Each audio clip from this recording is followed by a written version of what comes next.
His mortality after all. Those stories and more coming up on CNN Monday Morning.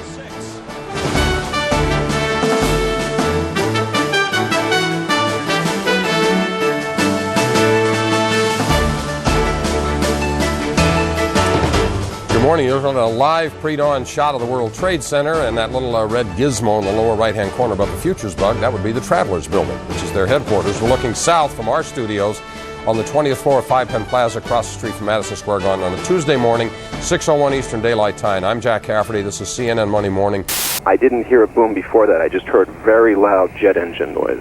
Okay. Probably because it was so low. Right. Losing altitude. And it was losing altitude at the time.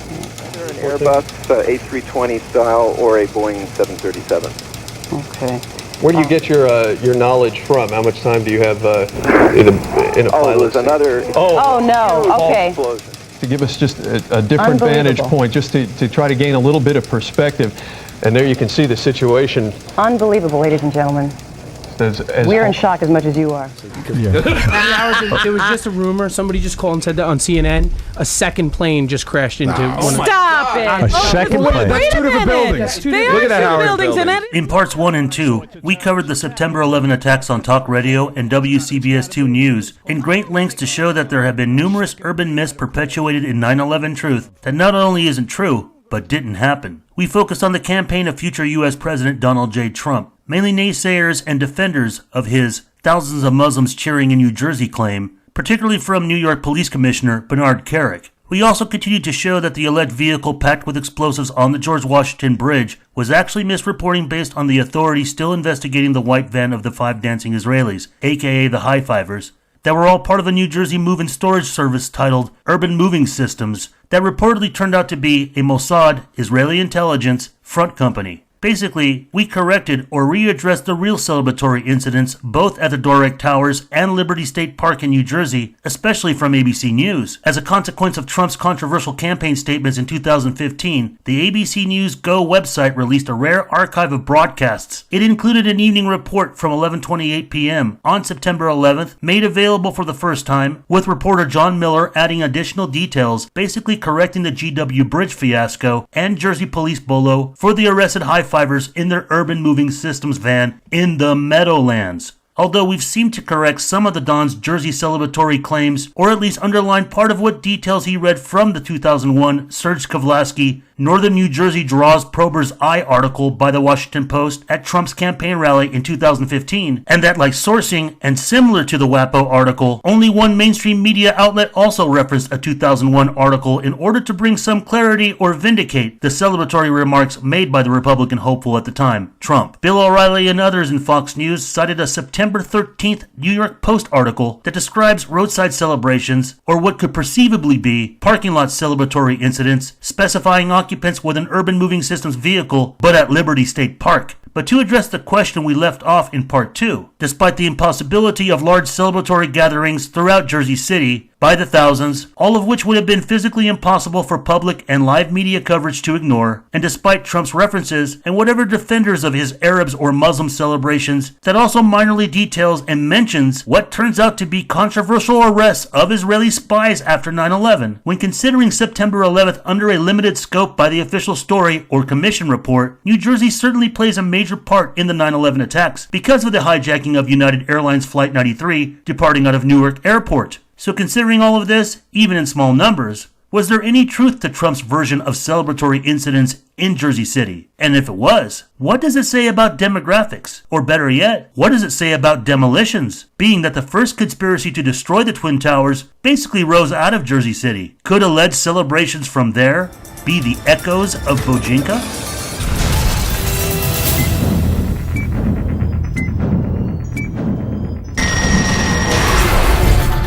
But in trying to unravel, correct, or figure out how Trump may have been mistaken, we also covered the infamous news footage of Palestinians celebrating in the West Bank on 9/11 after the Twin Towers were totally destroyed. And speaking of Palestine, as you may recall from part 1, Truce talks between Israel and the Palestinians will not be held today as scheduled. They were put off in a dispute over where to hold the talks, and after Israeli troops today fired in the West Bank town of Jenin.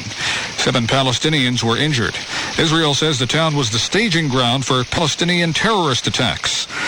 However, what occurred on the day of 9/11, simultaneously in Israel, Palestine, and elsewhere overseas, especially earlier, such coordinated suicide attacks that were real threats shouldn't be discarded or overlooked, because even such instances of foreknowledge are real. For example, employees at the Manhattan office of the Israeli text messaging service Odigo were known to receive warning signs and told to stay away from New York in the early morning of September 11th. This obscure claim seemed to take a life of its own, morphing into ridiculous accusations of 4,000 Jews not showing up to work at the World Trade Center on 9/11. Although we like to remind viewers about film quality and financial support in our documentary making endeavors, that be archival sources with what's available and thoroughly chronicalized in Understanding 9/11, a television news archive, week-long time window from archive.org. Officially, all the network collections start as early as 8 a.m. on September 11th, but outside the calendar collection on archive.org, early recordings from the same network archive sources that were not displayed are also available. As with the opening example in this part of the film series beginning at 6 a.m. with CNN, we are lucky enough to show you Money Morning with Jack Cafferty with a last morning view of the Twin Towers in the Manhattan skyline. It's where we begin in the Middle East this morning, where Israeli tanks surrounded the West Bank town of Jenin earlier today. Gun battles broke out between local gunmen and Israeli forces, leaving several Palestinians wounded. Israel says it sealed Jenin because it was the staging ground for dozens of attacks by Palestinian militants. Meanwhile, truce talks tentatively set today between Palestinian leader Yasser Arafat and Israeli Foreign Minister Shimon Peres. They have been postponed. CNN provided about the only U.S. or domestic coverage of the Israeli attacks going on in Jenin just hours before the attacks on 9/11, but it seemed more so to pick up coverage internationally, as what we're luckily able to grab from Understanding 9/11, a television news archive. And good morning, everyone. We begin in the Middle East, where the latest truce talks have been put on hold before they even began. Israel's Foreign Minister Shimon Peres and Palestinian leader Yasser Arafat were scheduled to get together today.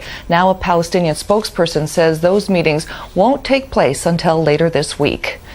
Israeli helicopters are in the skies over the West Bank today. Gunfire and rocket blasts are being heard and felt in Jenin. The Israeli military has set up a blockade, shutting down all roads in and out of the town.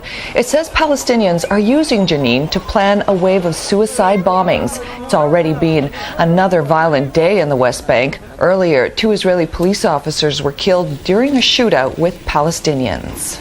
Notice how CBC's report indicates past evening and day that Israeli military set up blockade around the Palestinian town of Jenin to prevent a wave of suicide bombers, all ironically reported until 8:32 a.m., September 11, 2001, just less than 15 minutes before the first plane strikes the North Tower. Well, 10 hours later, BBC didn't hold back hinting at the coincidence of Israeli IDF to being so prepared and having foreknowledge to deal with the circumstances in Jenin just before 9/11. But first to the Middle East. Israeli tanks and bulldozers have entered the Palestinian-controlled city of Jenin in the northern West Bank. There's said to have been a heavy exchange of gunfire between Israeli troops and Palestinian gunmen. Israeli tanks had previously encircled Jenin in an operation which Israeli forces say was intended to prevent suicide bombers reaching Israel. Well, we can get more details now from Jerusalem and our correspondent Caroline Hawley. Caroline, is this just coincidental to the events in the United States? Very hard to say. We have no word from the Israeli army about why they've decided to go into Jenin now, some 24 hours after they encircled the town, blocking all the roads in and out of it, saying that they wanted to prevent further suicide bombers coming out of Jenin after an Israeli Arab who was responsible for a suicide bombing attack in Israel on Sunday was accused by the Israelis of hiding in the town. 2 days later, on September 13th, in continuing coverage. Let's go to the Middle East now. The latest news we have is that Israeli troops are still surrounding the West Bank towns of Jericho and Jenin. It follows a night of fierce fighting in both areas. At least 3 Palestinians were killed, others were wounded. Elsewhere in the West Bank, an Israeli settler was shot dead in an ambush by Palestinian gunmen. The Palestinians accuse Israel of intensifying the action against them, while the world's attention is focused on the events in the US. Israeli troops on the move again, this time around the oasis town of Jericho, close to the Dead Sea. This was the first place to be given over to Palestinian control under a peace agreement reached 8 years ago today. But that's long buried here now, as Israeli troops step up their military pressure on the Palestinians. They fought back. Exchanges of fire left some wounded and parts of the town burning. The Palestinians accuse Israel of exploiting the world's focus on America to broaden its fight against them. And Israel says it is toughening its approach. In the early hours of yesterday, Israeli troops came here into the very centre of Jenin, sparking strong resistance, scenes that were repeated overnight. But the casualties weren't all on the Palestinian side. This was the aftermath of another attack, an ambush by gunmen on an Israeli woman settler. Many shots were fired. The latest military escalation has brought new calls from Washington for restraint. In the wake of the devastating attacks against them, the Americans are urging both sides here to learn the appropriate lessons and return to the negotiating table soon. Well, many in the Arab world believe Israel is profiting from those attacks in the US. And for more on that, I'm joined from Cairo by our correspondent, Frank Gardner. So, Frank, there's a sense again that Israel has the advantage. That's right. There is this widespread fear throughout the whole Arab world that Israel will use the terrible tragedy on Tuesday to basically crush the Intifada, the Palestinian uprising, while the world is not really looking, and hoping that the world will perhaps turn a blind eye. The Israelis already made it clear that they're going to take a tougher line against the Palestinians. The Israelis have been quite successful in managing to equate acts of Palestinian violence with what happened on Tuesday, talking about all joining together. Benjamin Netanyahu, for example, who is not in power but as the former Israeli Prime Minister, was able to kind of put this up on put the West and Israel up on a sort of plateau, and saying that Islamic terrorism must be crushed.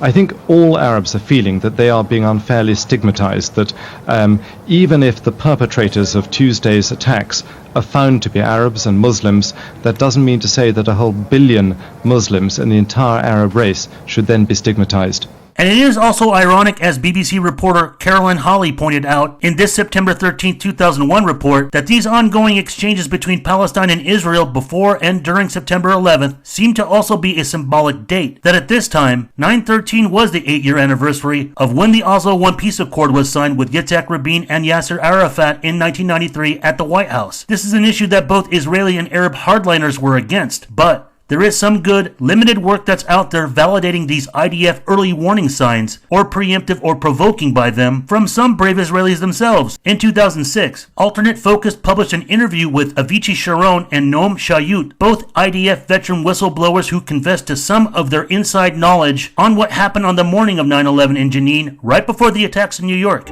First, I'll give you, I'll quote my Ministry of Foreign Affairs of Israel, that said that the public opinion in the U.S.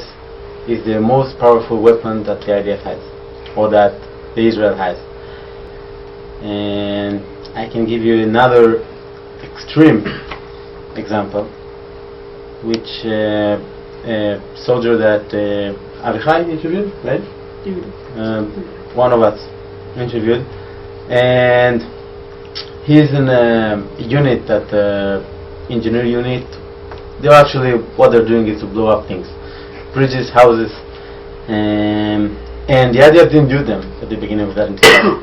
The first time they used them was 9/11. 10 minutes after the airplane hit the tower, the first airplane hit the tower, they were on their way to Jenin to blow up houses. Why is that? I can tell you what he says, the soldier that was interviewed. The big brother wasn't looking, wasn't watching. So that's how much things are connected. Intriguing and important this story may sound, this is about all that we've been able to find, or anything skeptical of these pre-9/11 actions going on in the Middle East. But that doesn't mean there isn't any additional information out there. But coming back to the impending timeline to 0 hour, when considering overseas actions and suspicious activities outside U.S. borders in the early AM, shouldn't be neglected when potentials of pretext phases are more likely to exist than what's known, as far as ones that do surface. Early reporting can be warning signs, or are indicative of greater foreknowledge. But just before we get into that, to get a glimpse of what should be noted, as reported much earlier on 9/11 at 7:08 a.m., outside the Understanding 9/11, a television news archive week-long calendar collection. Good morning, everybody. In the news this morning, for the second time in 2 weeks, the U.S. has lost a spy plane over southern Iraq. Iraq said today that it claimed that it shot the plane down near the town of Basra.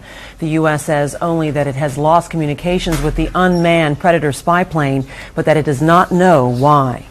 In the field of independent media and research into the September 11th attacks, further truth-seeking has been seriously lacking, and such an early report has never been examined or brought to anyone's attention alternatively on 9/11 investigations, and to be put into consideration within truth movement claims, particularly when trying to account for how many Iraq war pretext opportunities and aspirations existed so quickly after September 11, especially when both Colin Powell and Condoleezza Rice stated in February and July 2001 that Iraq, under its leadership with Saddam, didn't pose any real threats against the U.S. or its neighbors. But while we're on the 9/11 morning timeline, what is also interesting to add to this is there were actually very early reports coming out already taking claims for the attacks. Just after Flight 77 struck the Pentagon, ABC News' Peter Jennings reported this. One of the enormous difficulties about terrorism, everybody knows, is that you almost immediately get a claim of responsibility, and you may get several, and people's suspicions get ramped up given the obvious nature of people who they think are or know are involved in terrorism around the world. There has been a claim of responsibility, according to the Reuters news agency, made to Abu Dhabi television in the Persian Gulf from something called the Palestinian DFLP. The Palestinian DFLP is something called the Democratic Front for the Liberation of Palestine.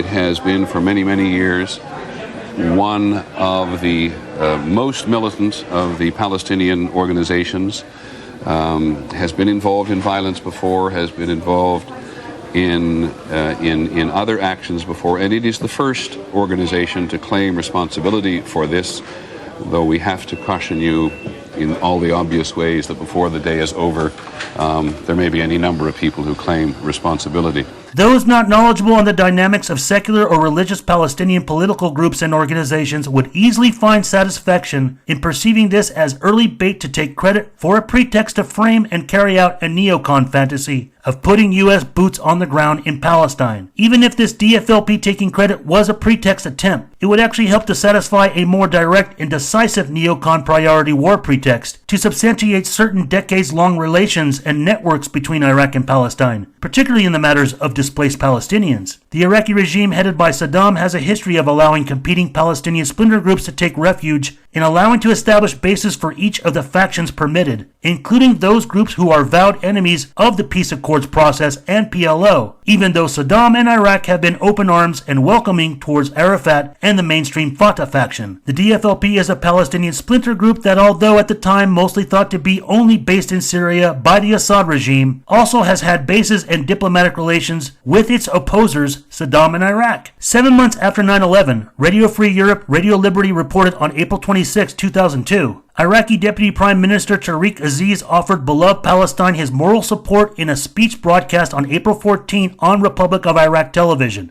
Aziz said, "Zionism is not only a terrorist movement, but also an imperialist one. Its usurper and occupier entity in Palestine is a criminal imperialist entity that is absolutely allied with U.S. imperialism and serves its aims in the Arab homeland." Aziz received on April 17th a delegation from the DFLP. Republic of Iraq television reported, their talks dealt with the latest developments of the Palestinian Intifada, its continuation and escalation of its struggle march to defeat the occupation forces and the Zionist imperialist aggression, according to Iraqi television. The DFLP split from the PFLP in 1969, and according to its charter, Palestinian goals can only be achieved through popular revolution of the working class. Just about a week before the U.S.'s first conflict in Iraq with Desert Storm, Washington Institute would even report Iraq deserted by Barry Rubin, January 3, 1991. During the early part of the crisis, leaders of two major PLO member groups talked about aligning with Saddam's cause. George Habash of the PFLP and Naif Hakmeh of DFLP complained that Syria was siding with the imperialist pro-Israel America against an Arab brother, Iraq. They talked of closing down their Damascus headquarters and throwing in their lot with Baghdad. Months later, however, the PFLP and DFLP have stayed out, supporting Iraq in words, but remaining in Syria, less likely to become the target of U.S. warplanes. With so much that's been speculated about false pretexts to blame Iraq, which would later come to buying time with the anthrax attacks and faulty links that intel provided by the Mossad, it would be hard to escape this idea or concept of this early DFLP report taking claim for the 9/11 attacks as a means to already stir conversation in a pretext against Iraq. But coming back to the morning of, reactions were coming in from around the world after 11 a.m. The head of the DFLP, Abu Layla, held a press conference announcing the Reuters report of the group taking claim for the September 11 attacks. The DFLP has no relation to this accident or this incident. We have always been against terroristic actions against civilian targets, and especially outside the occupied territories. But in spite of that, we deny our responsibility, but we call upon the American administration to review their attitude and their policy towards the Palestinian question, because this policy arouses the anger and the hatred of our people and of all Arab and Islamic peoples, and it's liable actually to harm the interests of the United States in our region, and therefore it has to be reviewed. And exactly or right around the same time, Yasser Arafat, the head of the PLO, would hold what would be his most distraught press conference. Reaction is now coming in from around the world. Let's first listen to PLO leader Yasser Arafat. First of all, I am offering my condolences, the condolences of the Palestinian people to the American President, President Bush, to his government, to the American people for this terrible act. We are completely shocked. Arafat would later go on encouraging Palestinians and others to donate blood, as would other Arab leaders, such as Muammar Gaddafi. As you may recall, the highly featured 1010 Wins AM and their reporting just 3 minutes after the first plane struck the North Tower by Mona Rivera about the Solidarity rally in support of Israel scheduled for late September. Coming back to the morning time window with the greatly featured local New York channel and news anchor, if not the investigatory premise of this film series, WCBS 2 with Marcia Kramers, where already 15 minutes after the South Tower collapsed, she also found it instinctively odd that the momentary attacks occurring are happening right before the New York Solidarity rally in support of Israel. But you know, it's interesting here to reflect about the timing of this, what appears to be a terrorist attack. It comes just a few weeks before there was supposed to be a major world gathering of Jewish leaders on the 23rd of September that was supposed to be bringing in people from all around the country and around the world to voice support for Israel in its battles with the Palestinians. In fact, all of the Israeli leaders were expected to attend, and it was expected to try to send a message to the United Nations, which has its opening session at that time, that Israel needed support.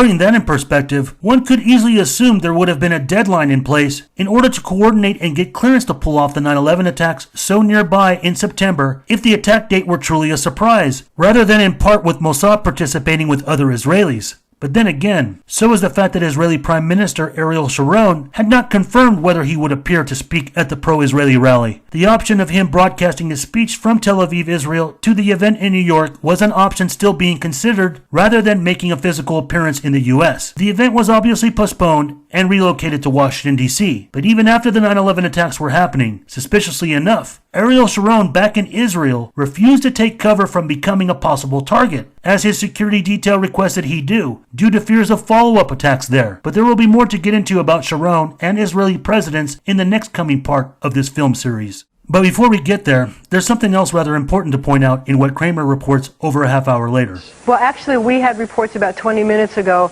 that there was a plane that had been hijacked in Pittsburgh and was headed for either Northern Virginia or Washington. That may have been the plane that crashed. If that's the case, then there's still 4 more planes in the air.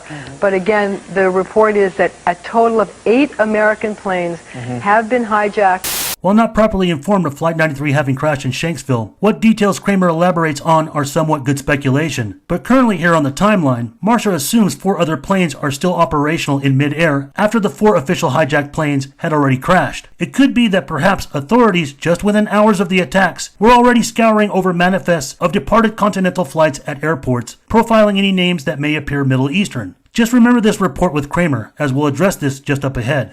The Air Force and military intelligence are scrambling to try to take these planes out of the air before they can do any damage. It's possible, obviously this is speculation, but it's possible that the plane that crashed out of Pittsburgh may have been targeted by a military missile to try to take it down before it could crash into an American building. Could this be another clue as to who might have instigated the Flight 93 shoot-down myth, rather than what's attributed to NBC and CNN, who generated the shoot-down rumor the following day? From Kramer's press and civilian standpoint, it isn't exactly wild insinuation to have assumed a probability of a shoot-down scenario, as Dan Rather's early precautionary warning to the 1993 Trade Center bombing, and the reasons being shared in relation to it, which we'll explain more just ahead. But despite reasonable skepticism and doubts regarding the means, profiles, and amounts of terrorists described in how United Flight 93 was hijacked, as well as possible similar cases with the other 3 official hijacked flights that's been hinted in other film productions from this channel, practically a majority, if not most, of 9/11 truthers, and even ordinary people considered official defenders, believe something otherwise happened. That there was no let's roll scenario, where passengers successfully thwart the hijackers' mission as heroes, taking their own lives in an attempt to take back the plane and commandeer it, fighting off the terrorists in the cockpit, forcing the plane into an upside-down nosedive at nearly the speed of sound, obliterating it into a hole across an open field and wooded areas of Shanksville, Pennsylvania. Despite a minimal chain of evidence with witness accounts, technical data recovered from the crash site, and impact crater hole itself, corroborating and congruent in that Flight 93 did go down just as that. Instead, a large portion of the population still believes September 11's oldest, if not original, urban myth, that the United Airlines plane was shot down by NORAD over Shanksville. Despite variations to these Flight 93 theories, or whatever discrepancies or skepticisms about the hijackers themselves, it's our position that we stand firm on, in that the official, authentic Flight 93 was indeed hijacked and then crashed in Shanksville. But this is not the moment, nor do we have the time and the budget to feature a scientific analysis with detailed computer graphic models of Flight 93 crashing, and also going over the results of the FBI and NTSB investigations. Viewers can check out the presentation of 9/11 TV org, Northern California 9/11 Truth Organizer, researcher Ken Jenkins, and his film on his channel, Flight 93 on 9/11, for examples of evidence and debris for anyone still in denial and disputes our position. But that doesn't erase that it's already established as a historical fact that Vice President Dick Cheney did issue NORAD to shoot down commercial airliners practically after the attacks, after 10 a.m., only for incoming unauthorized aircraft into Washington, D.C. You can hear air traffic control tape recordings of command center communicating with NORAD pilots, getting the green light for shoot-downs. The region commander has declared that we can shoot down aircraft that did not respond to our direction. Copy that? You read that from the Vice President, right? Vice President has cleared.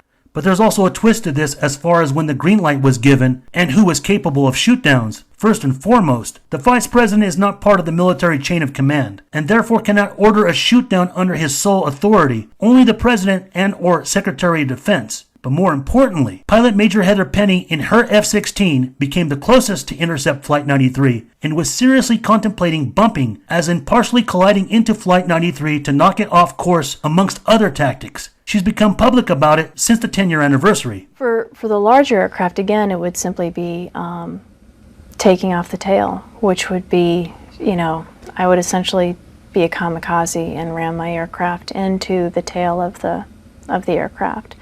And, I gave some thought to, would I have time to eject, but I would need to ensure that, you only got one chance. You don't want to eject and then have missed, right? You got to be able to stick with it the whole way. When we came back and we continued to do the combat air patrol over DC, and there were plenty of other aircraft airborne that we did actually have to turn away, what we employed was we would thump them. We would fly in front of them and put out a flare or two. A flare is you know what a flare is. And so we'd pump out a flare out of the aircraft and basically turn those other aircraft away. And we would also get on the Victor frequency, it's called guard, and then try to communicate with the aircraft. That way it's a 121.5 is a frequency that all pilots know about, and it's sort of it's called guard. It's universal. If you get in trouble or you need help or you don't, you're not on the same frequency, if you go over to the guard frequency, then you should be able to talk to anybody. So we would also try to get them up on guard.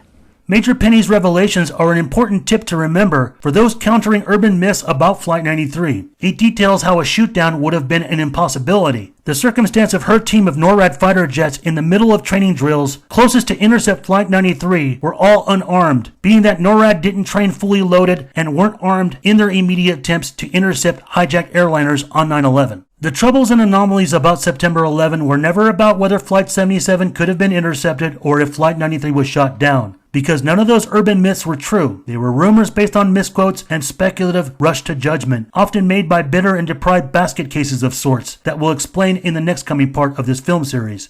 The bottom line is, in layman's terms, if the government admits it had the means and intention to shoot down United Flight 93, or any flight it could intercept afterward, why then would they, or NORAD, deny shooting down Flight 93 if capable and willing? But just to play devil's advocate, or even sympathize with the press's faulty reportings, considering Marcia Kramers working for a CBS affiliate out of New York, let us also reflect back on not-so-friendly mainstream media relations when it comes to FBI and law enforcement officials, such as the unresolved matters with the downing of TWA Flight 800 on July 17, 1996, from Long Island, where all 230 people on board died over the Atlantic Ocean 12 minutes after takeoff. The FBI and NYPD Joint Terrorism Task Force, JTTF, initiated a parallel criminal investigation. 60 months later, the JTTF announced that no evidence of a criminal act had been found and closed its active investigation of the air disaster, ultimately leaving it to the NTSB to try to make a case of plain mechanical failure. As for the reason why the TWA flight blew up in mid-air, as hundreds of witnesses saw it, after already departing John F. Kennedy Airport, former CBS freelance journalist Christina Borgeson became personally involved in her own pursuit soon after hearing about all the witness accounts of the TWA plane being shot down. CBS assigned her to cover the crash after receiving a piece of physical evidence from inside the official crash investigation. The FBI demanded it back, inaccurately claiming it had been stolen. CBS returned the evidence and terminated Borgeson. Then Borgeson was hired to produce a segment about problems within the official crash investigation for a series pilot commissioned by ABC. Once the press got early word about Borgeson's segment in production, set to examine whether or not a missile had downed Flight 800 rather than mechanical failure, ABC then canceled the entire series. Borgeson in 2013 released a documentary plainly titled TWA Flight 800. The film features 6 whistleblowers,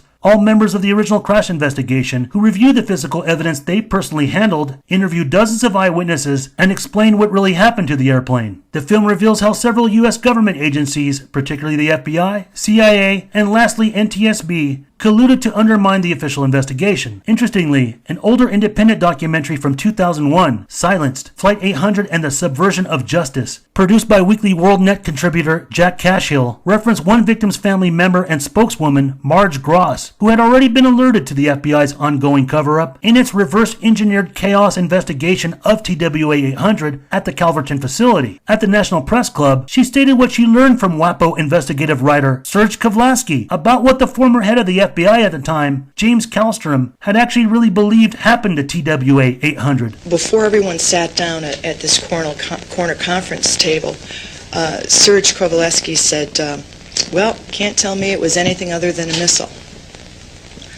And Jim Kallstrom said, you're right, but if you quote me, I'll deny it. Comparing the circumstances with Flight 93 in Shanksville to the federal conspiracy to cover up TWA 800 known within media profession circles, you can see logical reasons for faulty, alarmist reporting, as well as animosity towards the FBI or CIA before September 11th. The news networks who originally alluded or suspected Flight 93 was shot down didn't have to necessarily rely on early NORAD tips as reason to dare accuse the U.S. military of shooting down an American airliner full of passengers. But more importantly, what's compelling about Borgeson's Flight 800 documentary is the abundant value of witness accounts. Hundreds and hundreds of witnesses from Long Island and elsewhere in the vicinity saw the ill-fated flight blow up in mid-air as a result of 1 to 3 flaring objects rising out of several areas below and from the sea, perceptively as missiles or rockets striking the plane moments before the explosion and downing of the TWA airliner. This kind of data, witness evidence, has always and respectively been prioritized first and held to be the utmost value until physical evidence becomes accessible. At least that's how things were done before the World Wide Web of the Internet took off after the millennium. This is why when it eventually came to September 11th and the skepticism with Flight 77 and the Pentagon attack, as well as Flight 93 in Shanksville,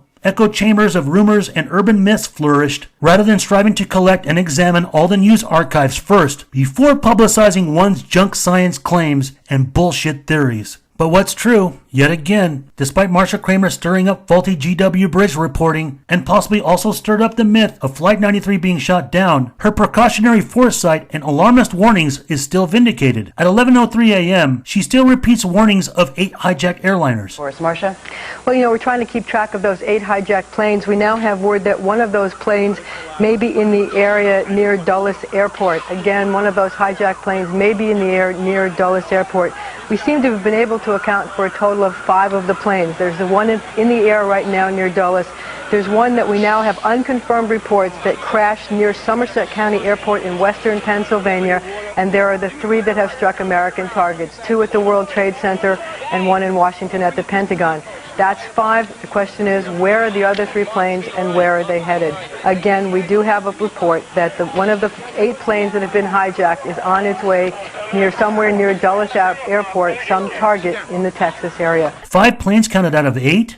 Near Dulles Airport, Texas area. Reports of suspect or unresponsive aircraft near Dulles Airport would be attributed to the D.C. area, which coalesces with what accounts Pilot Major Heather Penney described about where she was ordered to patrol after unsuccessfully trying to intercept Flight 93 over Pennsylvania, that she had also been dispatched to fly back into D.C. and push back at other commercial aircraft that were not responsive to the Federal Aviation Administration's immediate national grounding. But regarding NORAD already being aware of the Texas area as a target or a reason for intercept raises several questions. Was Kramer receiving her information from sources likely scouring over flight manifests, already looking for suspected names on operational flights? Particularly with this claim of 8 hijacked planes. This might give you a clue as to what was seen in part 2, as to why Marcia Kramer was so suggestive about it at the very beginning of city official press conferences at the police academy in the afternoon, after her and CNN's Deborah Farrick's inquiry on explosives in the Twin Towers to Mayor Rudolph Giuliani and Police Commissioner Bernard Kerik, all of which naturally arises in the timeline several hours later. We don't know of an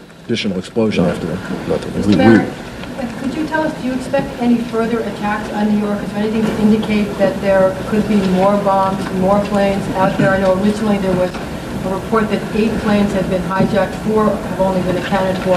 What about the remaining 4? And is there any possibility that there could be bombs on the ground planted by some... This would be the last time that Marcia Kramer would describe a scenario of 8 hijacked planes on 9/11. But it wasn't the last time the alleged vehicle packed with explosives on the GW Bridge came up in the media. But not coming from Kramer, who stirred up the rumor, this echo of the GWB wouldn't be from September 11 or the day after. Instead, on September 13, which would be considered a blackout date, not just for cover-ups, but in continued terrorist actions. Another one that's attracted a lot of attention is a report of a possible 5th plane.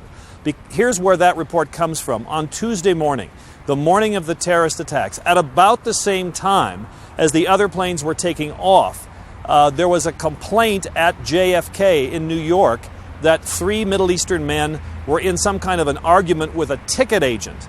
That they got on the plane, the airline called Port Authority police, and by the time the Port Authority police showed up, the men were nowhere to be seen. They'd left the scene. So that aroused a lot of suspicion that perhaps that was a potential 5th plane. However, a senior federal official tells NBC News that there's nothing credible to indicate that that was in fact a 5th plane. There's nothing to connect that to the terrorist attacks. And in fact, this official says there are many well-meaning reports like that out there that officials have to check out, but that are turning out to be a wash. Yeah, that's right, Pete, because I think earlier yesterday we were hearing some speculation. There were a couple of people arrested on the GW Bridge with explosives, either in a car or truck. And again, we've heard no information about that. So inevitably, stories start to surface. when something like this happens. Yes. Although we're going to look more into that JFK flight a little bit more, Pete, because there are some very peculiar circumstances surrounding that, and I don't believe that flight ever took off. For those not familiar with this channel's lengthy, expansive documentaries, in order to better understand this feature premise and narrative, it's suggested that viewers also take the time to watch all of 9/11 Bojinka Maximum, Untold Hijacking Attempts of September 11th and 13th. If the subtitle doesn't speak clearly enough, then perhaps the premiere date of this part in our film series might help clue you in. But before encouraging viewers to watch Bojinka Maximum, we must praise, thank, and recommend viewers to first watch TMZ 9/11 Investigates the Fifth Plane as a cozy and contemporary warm-up about the subject of additional targeted planes. Because, unlike other showcases regarding the September 11th attacks as alternative conspiracies and cover-ups, TMZ finally brought mainstream attention to Flight 23 at JFK Airport, a mystery or addition to the enormous cover-up of unsolved crimes of 9/11 that is already featured in our Bojinka Maximum film, if not the initial premise for it. TMZ was able to uncover more information than any independent body on the matter of United Airlines Flight 23, practically turning the incident into a whistleblowing issue of sorts. Sadly, since Flight 23 co-pilot Carol Timmons passed away in recent years as the only witness and crew member who had gone public on the matter, TMZ was able to take off where she left off by interviewing the actual lead pilot and several flight crew members, doing reenactments of how they all encountered a number of suspicious foreign Middle Eastern-looking passengers who reacted erratically once they learned the flight was canceled due to the ongoing 9/11 attacks. One passenger appeared to be a man disguised as a woman in full shawl. Their reactions to deplaning Flight 23 once it returned to the gate with the request of the immediate evacuation of the airport drew even more concern as ground workers noticed two uniformed people roaming the cabin 20 minutes after the door was locked. When authorities boarded the plane to investigate, the hatch that led to the belly of the plane into the passenger cabin was mysteriously open, this becoming not only a whole new door, pun intended, but a revelation of tangible possibilities as answers regarding the vast anomalies about the 4 official hijackings that do exist. But TMZ's The Fifth Plane didn't go as far as Bojinka Maximum does, that being when it comes to what likely happened to the Flight 23 suspects who fled JFK Airport by itself. TMZ failed to address what occurs back at JFK and other airports, especially New York area, once reopening after the national ground stop was lifted on September 13, that there were more destined to be targeted for additional hijack missions set to go off there in the afternoon as attempts after 9/11, all likely either pre-planned for afterward or merely reactivated hijackings either aborted or thwarted from the September 11 no-fly ban and other obstacles that day. This we will briefly explain more up ahead. So without making things more confusing or hinting and describing other fifth flights, this circumstance that Marcia Kramers speaks of may be faulty reporting based on secondhand communication relayed as far as some possible insight into NORAD movements and targets. But to be fair, this again is not alarmist or misreporting of Kramer. It could also be a reason why she would have quickly and naively suggested the possibility NORAD was prepared enough and did shoot down Flight 93. And an extension as to why NORAD wasn't able to actually intercept that flight or even dispel the stand-down theory based on the limited scope of the 9/11 Commission reports for planes. Never mind the zeitgeist buzzwords of George W. Bush, Dick Cheney, or Condoleezza Rice stating that their administration as well as prior administrations were not aware of such an attack to be carrying out with planes striking buildings. This is beyond nonsense on so many levels that it does not require cryptic or early warning signs targeting the Twin Towers to make the point. If truth be told, if such a situation were to occur, more than 4 hijacked planes, NORAD still were only trained to deal with multiple hijacking scenarios in the classic plan coming overseas from Asia to North America. To put it in a better way, NORAD or the national security state were only thinking in terms of a coordinated hijacking attempt plan to strike the U.S. would occur from planes flying from overseas into the continental United States. Why? As we've explained repeatedly in previous and most recent extended films about the original targeting of the Twin Towers, in The Hidden Path to 9/11, World Trade Center bombing of 1993, false flag terrorism cover-ups and missing links, the threat assessment and capability to hijack a fleet of airliners into the continent from overseas to strike U.S. targets is what's originally found on the 1993 World Trade Center bomber Ramzi Yousef's laptop, a laptop retrieved after his kitchen caught fire from making bombs in his Philippines apartment as a 1993 bombing fugitive for nearly 2 years. Yousef and others fled, but he had sent his longtime friend and trained pilot, Abdul Hakim Marad, to sneak back in the apartment while authorities started to investigate the situation after the fire was extinguished. Marad was then caught by Philippine authorities. The plan discovered on Yousef's laptop was codenamed Bojinka, Operation Bojinka, or Plan Bojinka, or what we prefer to call the Bojinka plot. A plan that seemed to have been broken into 3 phases, with part of it incorporating an assassination of the Pope while visiting the Philippines. The later phase being that 12 planes would be hijacked and crashed rather than just bombed as initially planned. 7 of the flights would be departures from Asia, while the other 5 flights would be departures from Honolulu, LAX, San Francisco, Chicago O'Hare, and JFK in New York. The targets would be the World Trade Center, Pentagon, U.S. Capitol, the White House, CIA headquarters in Virginia, Sears Tower, the U.S. Bank Tower in L.A., the Transamerica Pyramid in San Francisco, Las Vegas, as well as other targets. Nuclear power facilities are often mentioned. Early versions of Bojinka indicated to be a simultaneous attack to the effect of a dozen Pan Am 103 bombings, or as a combination of both still with bombs and being airliner kamikazes in second phases with U.S. targets and U.S. airports underlined, including the ones that were used and targeted on 9/11 and previous to September 11th with the 2000 Millennium Plot. There are more than several cases at the 3 airports where the 4 official hijacked airliners departed, as well as many of the other major airports throughout the East and West Coast, all with the most major U.S. airlines being targeted. We don't have time to go through them all, but we'll bring up one circumstance that we've raised before. Putting that into consideration on September 11, especially 2 days later when airports reopened on 9/13, despite that none of the NORAD fighters were available or armed when called to intercept airliners during their training exercises,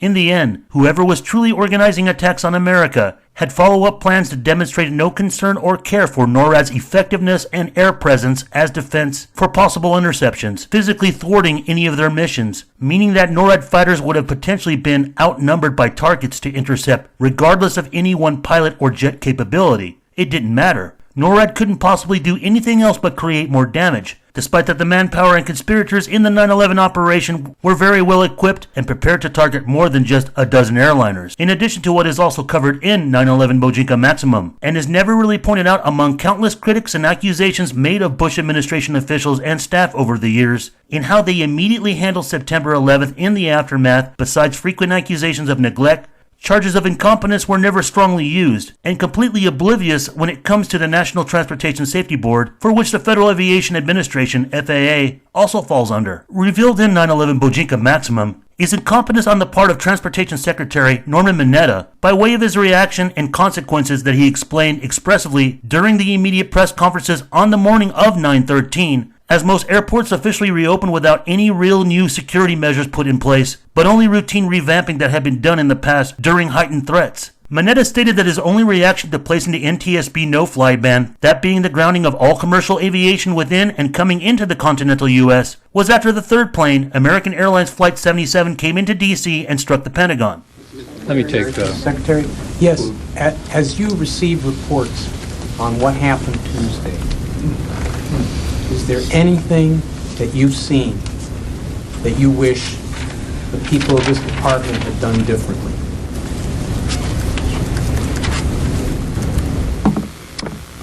Oh, I suppose those kinds of what ifs and could haves and should haves, I really don't want to get into that. We've got 47,000 employees in the FAA who on Tuesday, in terms of especially the air traffic control element of it, just performed superbly. When that first plane went down at 8:50, and then 17 minutes later the second one went, and then 23 minutes later the third one we lost. 1 is an accident, 2 is a trend, 3 is a program.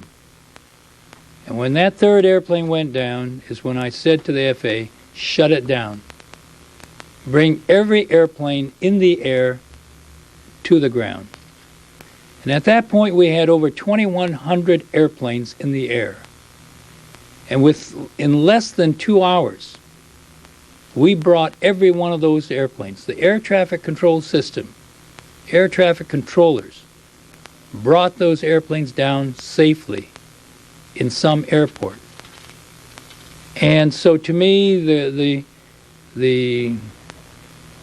are there things that could have been done differently? Sure, I suppose. There are things I wish I had done differently on Tuesday maybe, or Monday, or last month. Those I'd rather not get into. This is allegedly just moments after what's frequently cited in 9/11 Commission hearings, stating his account in the Presidential Emergency Operations Center, POC bunker, with Vice President Dick Cheney, and that he witnessed him give stand-down orders, alleging that NORAD was tracking Flight 77 and were in position to shoot it down.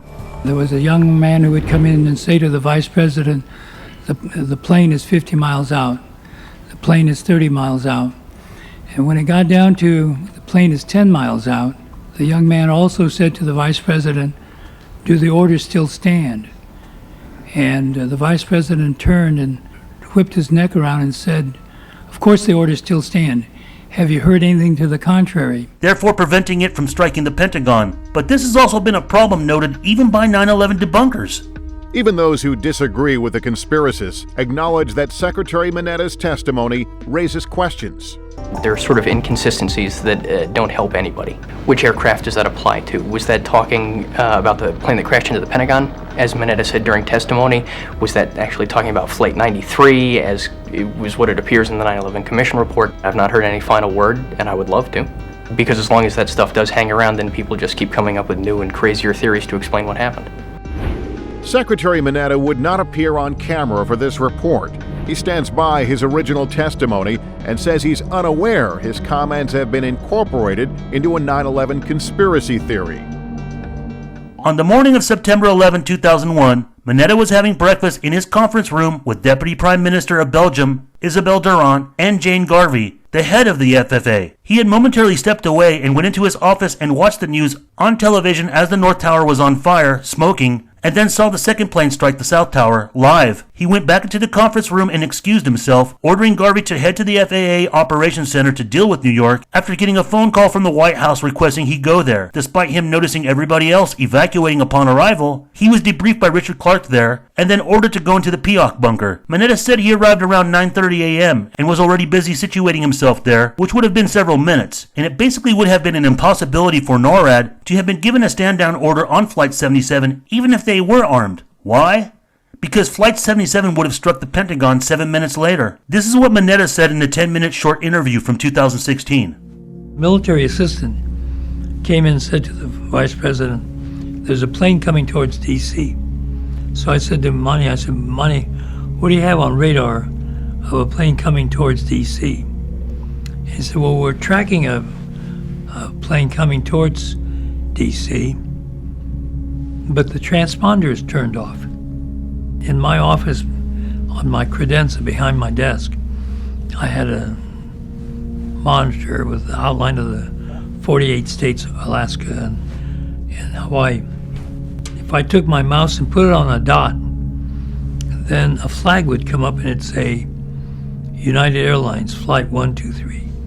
Then it would show me speed of the plane, compass direction, tell me all about the airplane.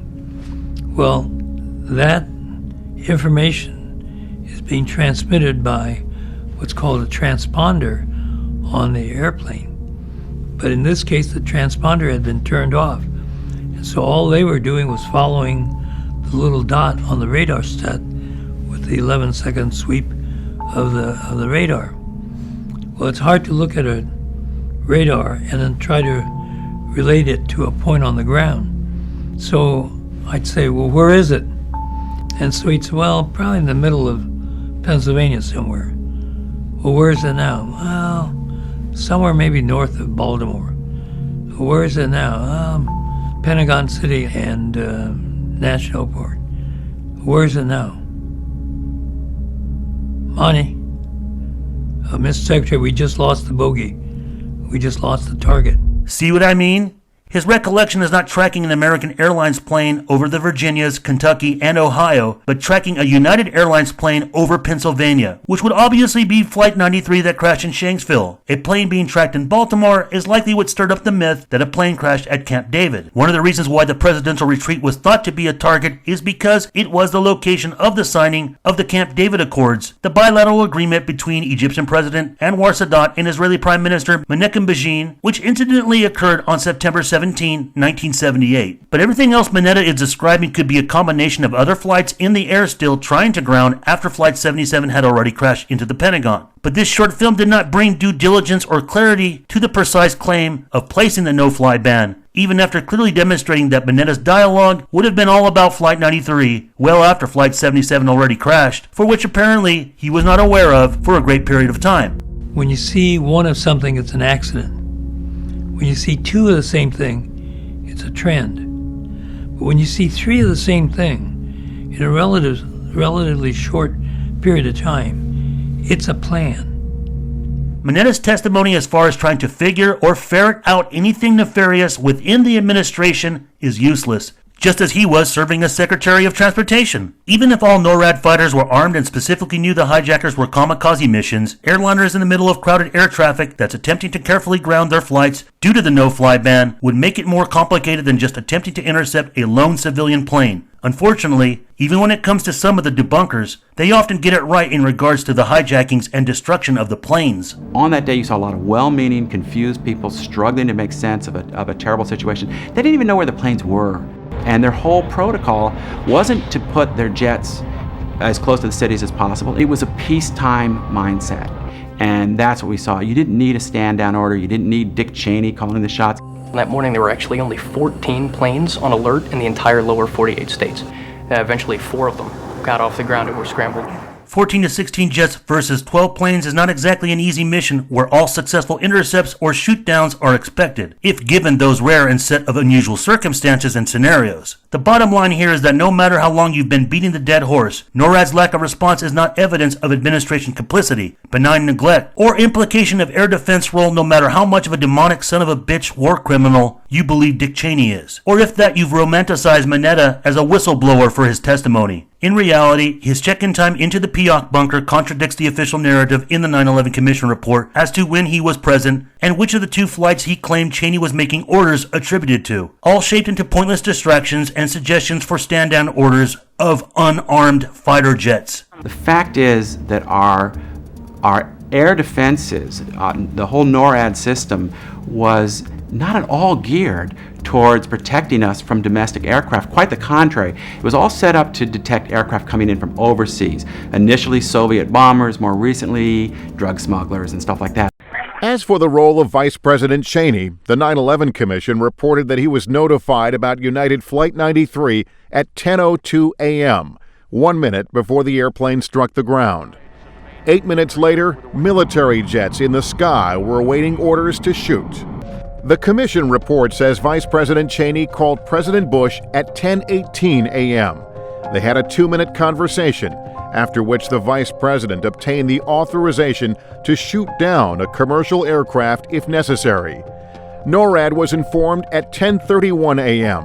By then, it was too late. Lack of interception is a weak and misinformed claim primarily preserved for competing no-planers as a last straw to save one's credibility from falling victim to being misled by such ilk or fringes, mainly those fanatically outlandish placeholder theories regarding Flight 77 and the Pentagon attack, while continuing blissfully ignorant regarding issues and hard evidence of criminal cover-ups for the hijacking operatives at the airports. And to make the example that TMZ also failed to take notice of is proper protocols being executed and followed, which saved United Airlines Flight 23 at JFK Airport from becoming a doomed flight targeted for September 11. Rather significantly sampled as the intro to 9/11 Bojinka Maximum, taken from the 2005 History Channel documentary Grounded on 9/11, is that United Airlines Director of Flight Dispatch Joe Vickers immediately instituted that all their flights be grounded at 9:04 a.m., just a minute after Flight 175 crashed into the South Tower, ordering flight crews to lock the cockpit doors, alerting them to the threat of hijackers. Basically, if United Airlines hadn't reacted instantly and instead waited for the orders by the FAA and the NTSB under Minetta's supervision, who only placed the order to ground all commercial aviation once the third hijacked plane came in his direction in D.C. and struck the Pentagon, Flight 23 might have succeeded if cleared to depart JFK Airport, thus succeeded as the 5th plane of 9/11, as well as possibly any other United flights. But returning to the last point of the timeline with NBC about Flight 23 on September 13, but back to WCBS 2,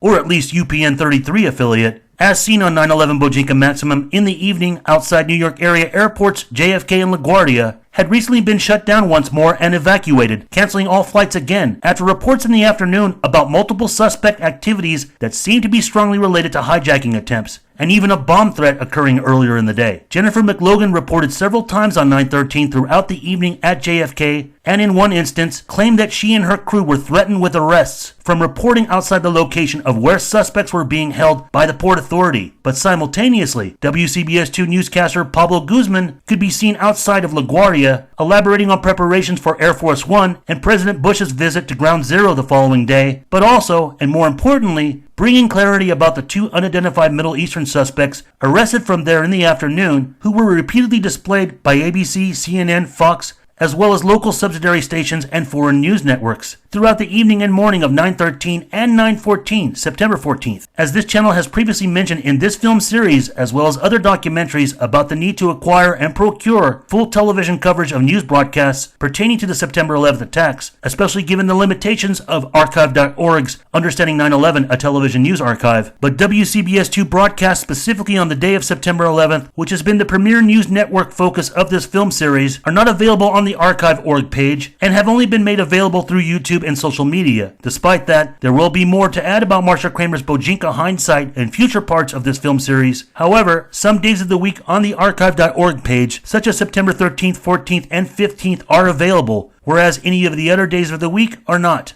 But in the midst of the deeply seated Islamophobic Trump supporters that took Dan Rather's statement on David Letterman as fact or evidence to back Trump's 2015 claim of celebratory Muslims in Jersey, an obscure and crappy recording of WCBS2 coverage days after the 9/11 attacks, reporting on the investigation in the surrounding areas, appeared in this VHS tape digitized by way of a moving and unstable handheld camera recording of it playing on a television monitor of September 16th with Pablo Guzman in the studio. Pablo Guzman is here now, the latest on the investigation. We have arrests and arrest warrants. Pablo? Todd, Dana, step by step it happens. Now, most of you know that yesterday the FBI raided an apartment in Jersey City where two men lived who were pulled off a train in Texas and are now back in New York, being held in connection with Tuesday's attacks. Ayub Ali Khan, 51, and Mohammed Jawi Azmath, 47, taken off the train they had boarded after their flight out of Newark, like every other flight in America, was ordered down after the attacks in New York, Washington, and Pennsylvania.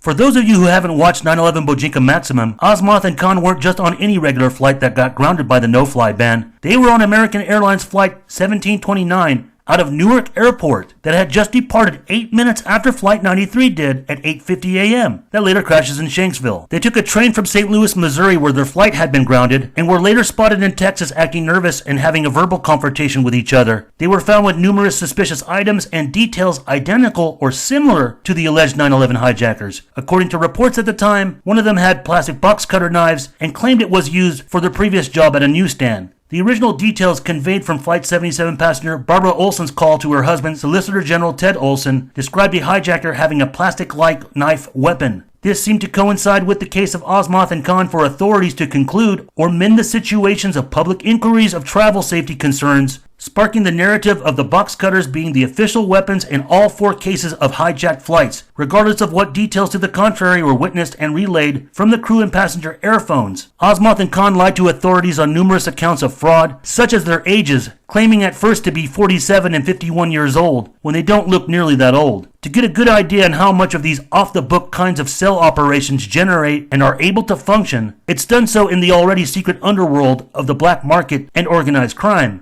Azmath and Kahn had a credit card scam running unpaid balances totaling nearly $500,000. They were originally detained as material witnesses and were charged with fraud and INS violations and eventually deported a year later. Both Azmath and Kahn had fake Indian passports, and according to their landlord, Osman Rabu, they had been living in 6 Tonell Avenue, Jersey City, New Jersey, apartment 202, for 5 to 6 years. More of their story could be turned into a mini-film, and there's a little bit more to explain about them just ahead. But, coming back to the Guzman report from September 16th, the intent of releasing this rare archive, presuming that the motives are just meant to galvanize Islamophobia and or resurrect hateful hysteria in the aftermath of September 11, was not the actual intent, even though that sort of sentiment might be harbored within those who published it. However, under normal circumstances, anyone holding such hostility or vengeance as a consequence of 9/11 at least knows the score or has a set one in their head, that being adherence to the official narrative of the attacks carried out as Al-Qaeda, 19 hijackers, under the orders of Osama bin Laden, or Khalid Sheikh Mohammed. They'll simply advocate and defend the 9/11 Commission report with no question and as historical fact. Never mind 9/11 Truth and Alt Media or Jersey celebrations. If such persuasion aforementioned is thought of as the typical sentiment of Trump supporters, you have to question their neglect or severe lack of curiosity. Even after a decade and a half later, with so much forgotten and unknown about 9/11, there was no outrage from the future MAGAs coming across Azmath and Kahn on a WCBS2 archive, who appears as a result of the campaign, and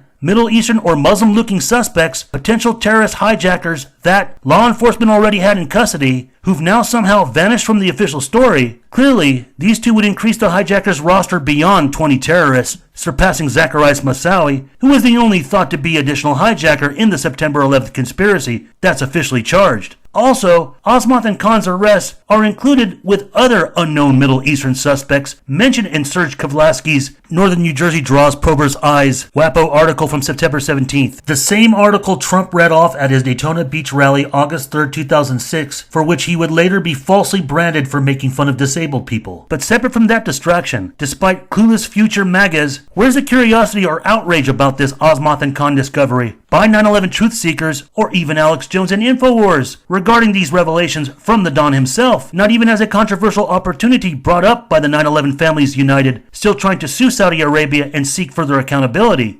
Understand that this is not about splitting hairs when September 11 is thick and the superficially motivated only see it as thin. If 9/11 truth seekers are actually seriously committed to some sort of justice, accountability, or sign of September 11th turnaround, or dare I say, dream that there could ever be a candidate who would dare come in and deliver that demand, then that person or opportunities which have now come to pass was through Donald J. Trump. But the truth movement, his Trump supporters, or the people could not deliver. Quantity superseded quality, and that has disastrous effects on supporters of politicians or a cult of personality as alternative media. Although there seem to be divisions of opinions here on what Trump actually meant or was dog whistling to as far as his Jersey celebratory statements, as well as those that claim that Dan Rather's statements on the Letterman show are actually referring to Muslims or Arabs. Rather celebratory claims, added with roof set up for documentation details, is the dancing Israelis, likely from both being at Doric Towers and on the roof of Urban Moving Systems Company van and warehouse,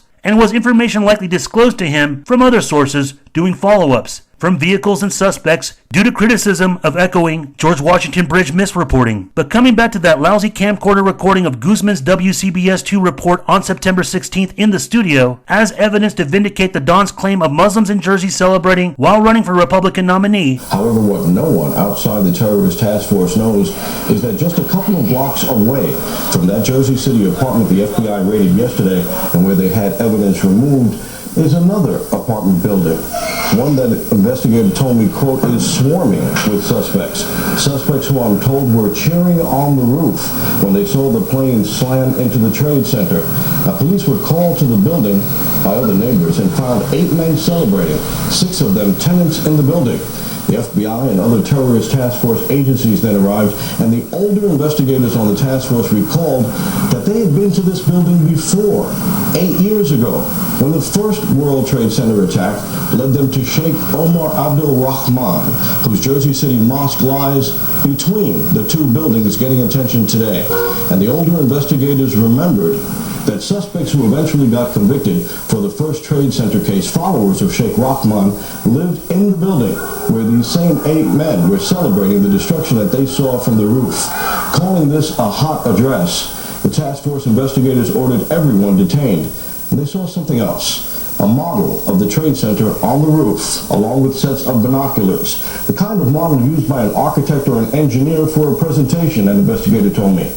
What's going on here? 8 Middle Eastern suspects with suspicious and prior foreknowledge witness on the roof of the apartment building and engineer model reference of the Twin Towers? Do you understand now, as we had covered in part 2 regarding Bernard Kerik, why he didn't come near or completely avoided mentioning Jersey City as a place for celebratory incidents despite Trump specifically stating it? There were celebrations in Brooklyn, around Atlantic Avenue, in Queens, Patterson, New Jersey, I think Jersey City as well. As mentioned in the full OAN report, Kerik is a born and raised Jersey resident. He wasn't going anywhere near Weehawken, New Jersey, or even near the GWB in suggesting an incident occurred there. The areas Kerik confirmed were primarily in New York and not in New Jersey as Trump specifically mentioned. I watched when the World Trade Center came tumbling down. And I watched in Jersey City, New Jersey. But never mind the impossibility or Trump's inaccuracy of having been able to see such an event happen in Jersey while the attacks were going on, or the exaggeration of thousands of people, Muslims, as was easily alluded to. But for being chief of police, having greater intimate knowledge on investigation, nothing about Kerik's recollection in the OAN interview actually supported Trump's claims. Paterson, New Jersey is 21 miles southwest in New Jersey, away from Manhattan, nowhere near the Hudson, or anything close in perspective to view the attacks as they happened, coinciding with Trump's details, especially celebrating as the buildings were coming down, which ultimately implies both prior knowledge, including acknowledgement of detonations of the World Trade Center, just by Trump mixing up the celebratory story, meaning that it also hints that he recognizes the suspect's detonation foreknowledge too. But for Kerik, he only thinks there were celebrations in Jersey City. I think Jersey City as well.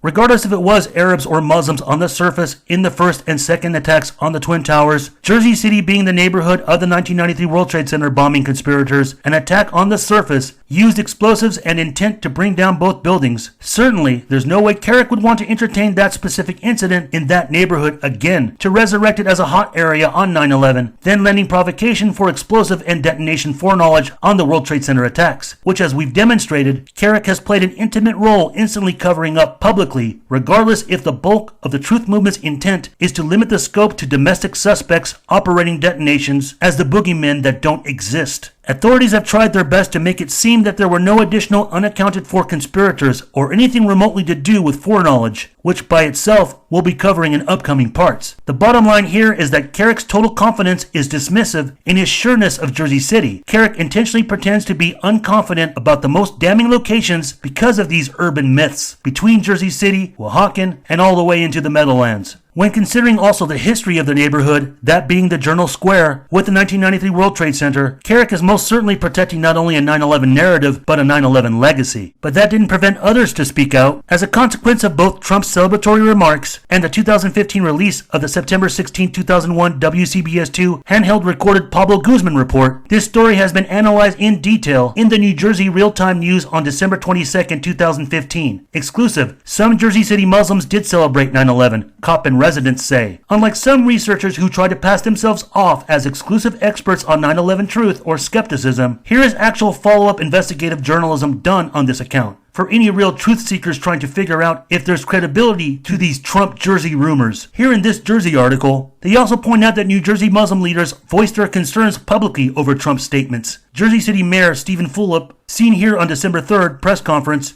in which religious and political leaders denounced Donald Trump, says there is no record of Muslim celebrations in Jersey City on 9/11, also stating, there are no records of this, and over time, what has happened is that it has become urban legend in many cities where people say they heard or saw something, Fulop said. But the article does further indicate or partially vindicate Trump's claim that there was at least celebrations of Arab or Muslims in Jersey City, just not within the thousands, as we've clearly corrected that mistake to the best of our ability. But some of the details of the reports of the rooftop incidents included loud gatherings going on the streets and sidewalks that were even abruptly broken up by distraught neighbors and law enforcement, which still testified to Mark Mueller's article in the New Jersey Advanced Media for NJ.com. It also states, a retired police captain, Peter Gallagher, said he cleared a rooftop celebration of 20 to 30 people at 6 Tonell Avenue, a 4-story apartment building with an unobstructed view of lower Manhattan in the hours after the second tower fell. Further down it also says, the building was cited in a September 16, 2001 WCBS television news clip in which reporter Pablo Guzman, citing unnamed sources, said federal officials had detained 8 men seen cheering on the roof. That account could not be independently verified. It basically shows several photos including aerial views and rooftop images of the Sevilla, 2801 John F. Kennedy Boulevard, including the 6 Tonell Avenue apartment, the buildings shown in the Guzman report, as well as throughout the vicinity of the Journal Square in Jersey City, the same neighborhood of where the Masjid al-Salam Mosque is at, the same place where most 1993 World Trade Center bombers regularly attended. But with the Sevilla apartment on JFK Boulevard, as indicated in the Guzman report, this is a particularly disturbing revelation. No authors or researchers of alternative September 11th conspiracy theories have ever mentioned or spoken about such an incident.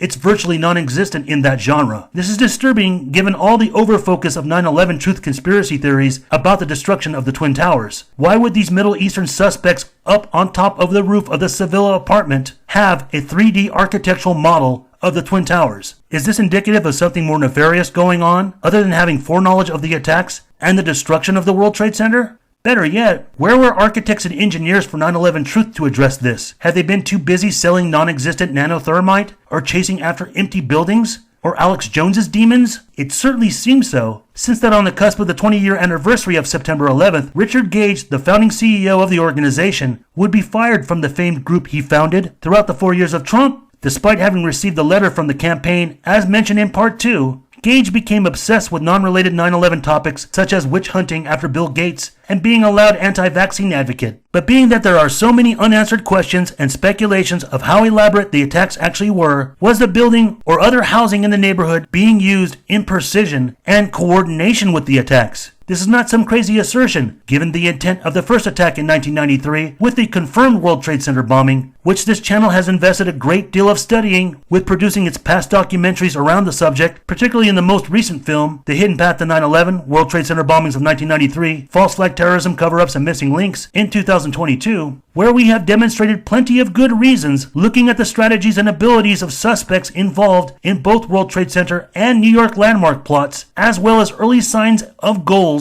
precisions to bring down the Twin Towers leading up to 9/11, including revelations of profit motives afterward. In respect to urban moving systems, Mossad accusations with explosive detections, it's not some crazy assertion to add, given the evidence and knowledge in that Arab terrorists or Islamic fundamentalists within or without the Al-Qaeda network could have had access and capability as explosives operatives, pre-placing and or detonation function to serve also as booby traps inside the Twin Towers in concert with the terrorist attacks with the hijacking kamikazes.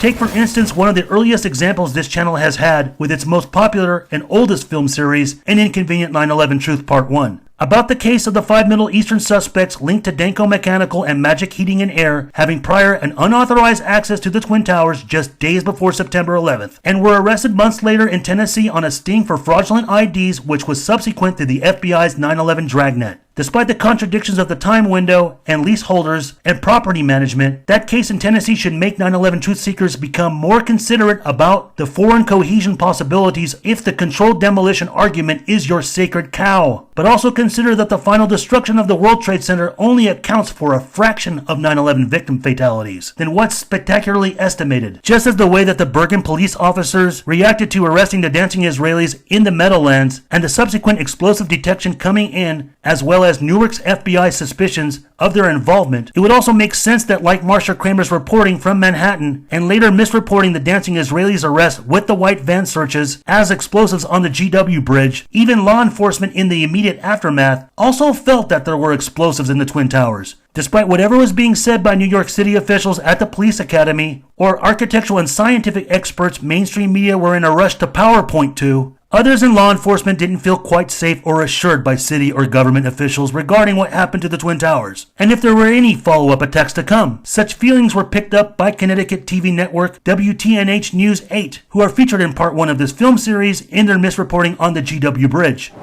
New York City police stopped us on the street tonight and wanted to convey the following. They would like anybody in Connecticut who was in Lower Manhattan today who shot their own video or still pictures to call them. They would like to see what you have on your own videotape or your own pictures because they are looking for faces in the crowd.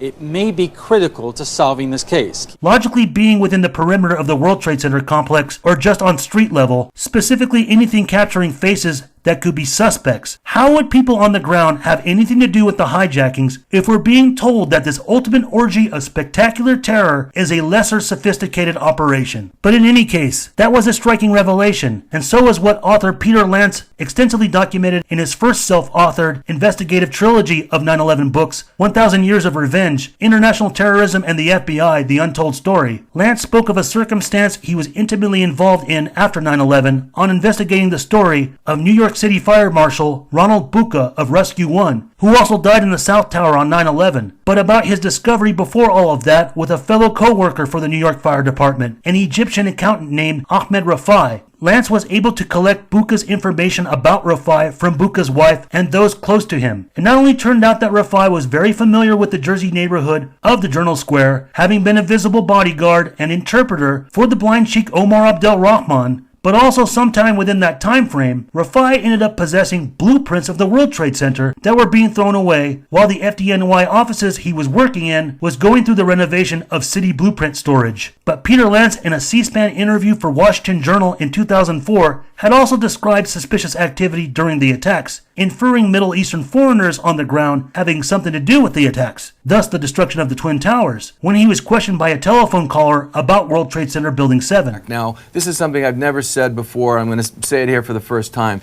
There is evidence that an individual was walking out of the garage and he was arrested by the NYPD. He was on a cell phone speaking in Arabic. He was wearing a turnout coat and boots from 10 Engine and 10 Truck, which is the fire company just below the Trade Center. He was arrested by the NYPD. A fire marshal, Andy DeFusco, that I interviewed, went over to him and went to the processing of the man's arrest. He somehow was down. He was a messenger who was down in the World Trade Center area prior to the first plane hitting.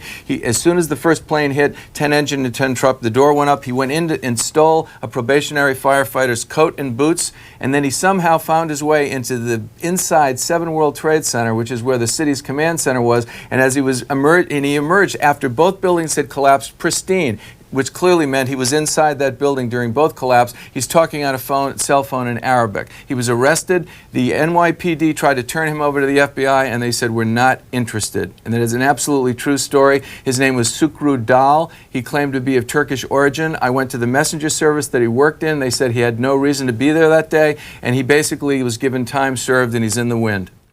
But coming back to the article in the New Jersey Advanced Media for NJ.com, looking over the apartment buildings in the Journal Square neighborhood, FBI agents took several residents of the building into custody days later, according to neighbors and an account in the Star Ledger. It's unclear why they were detained. Of course, this would also be inferring to Azmath and Kahn's roommate being detained, which would mean that the 6 Tunnel Avenue apartments would be in large part of the urban myth that there were celebratory incidents of Arab or Muslims in Jersey City on 9/11. Separate whatever details that could be ferreted for Urban Moving Systems celebratory incidents from Serge Kavlasky's WAPO article. What's important to underline here for 9/11 activists, given the advantage of publicity and known controversy coming from who became 45th President of the United States, that when Trump said Muslims or Arabs celebrated in Jersey City as the Twin Towers came down on September 11th, minus the discrepancy of him being incorrect on large numbers, is that it should permanently signify that when the future POTUS spoke of such incidents, they had everything entirely to do not just with the 9/11 conspiracy, but also with the first attack on the World Trade Center in 1993. Plus, coming out of this Jersey City neighborhood, like the example of a different airport with Flight 23 at JFK in New York, is the prospect of another 5th plane from a New Jersey airport, where an official United Airlines flight is hijacked from, Newark, where suspects Mohammed Azmath and Ayub Khan also depart on American Airlines Flight 1729, just 8 minutes after Flight 93. The Jersey City Journal Square was a hotspot for 9/11, period. Numerous omissions and lies in the 9/11 Commission report exist for anybody who invests taking a lengthy look at immediate news coverage within the crisis and September 11th aftermath. The official story only accounts for hijackers barely entering the country in the last couple of years until the run-up of 9/11. The Jersey City area in Journal Square shows that, as far as justice and protecting the American public at home, from the start of the early 90s, nothing demographically changed in that area as a consequence of the first Trade Center bombing investigations to have prevented September 11 from occurring. The attacks of September 11th are proof that the 1993 bombing was an unsolved crime. We need to realize that if it was a cover-up for explosives,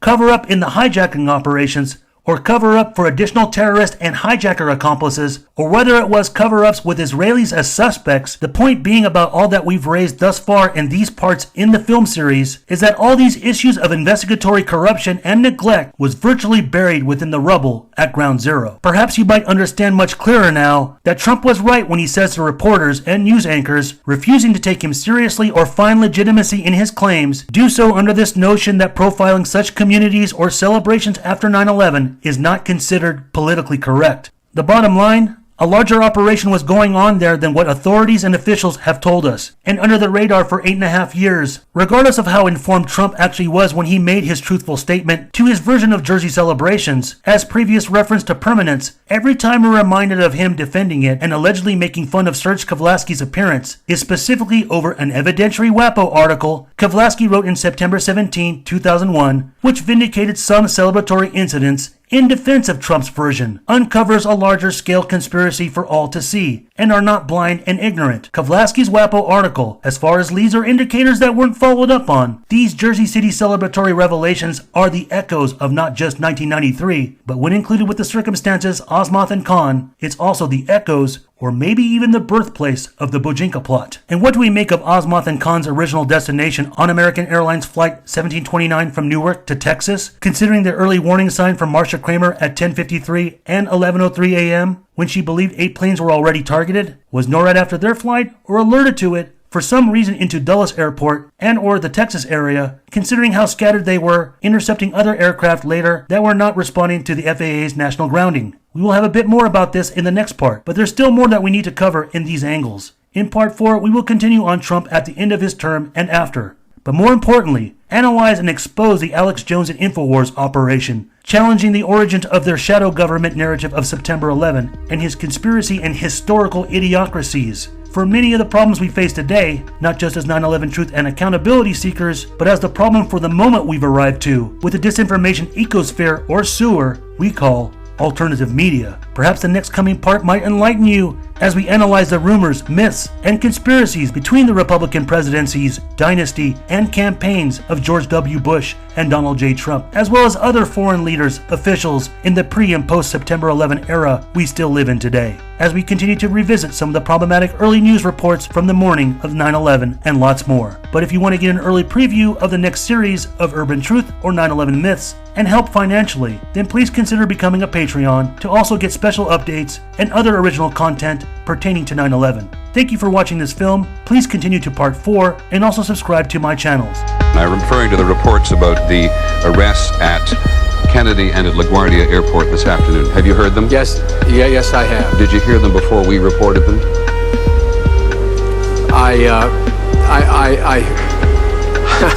The answer is I didn't hear about the arrest. I heard about the prospects of the arrest, yes. Do you believe that there is a continuing effort by some people to get at, in broad language, the United States tonight, and the details of these reports today are accurate, and therefore, how worried should the country be? I think that there will be and are people who will attempt to continue to get at the country.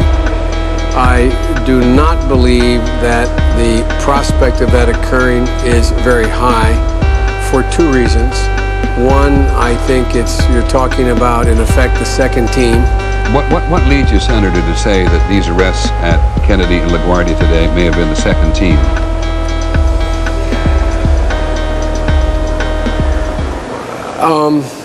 I don't think I can respond to that.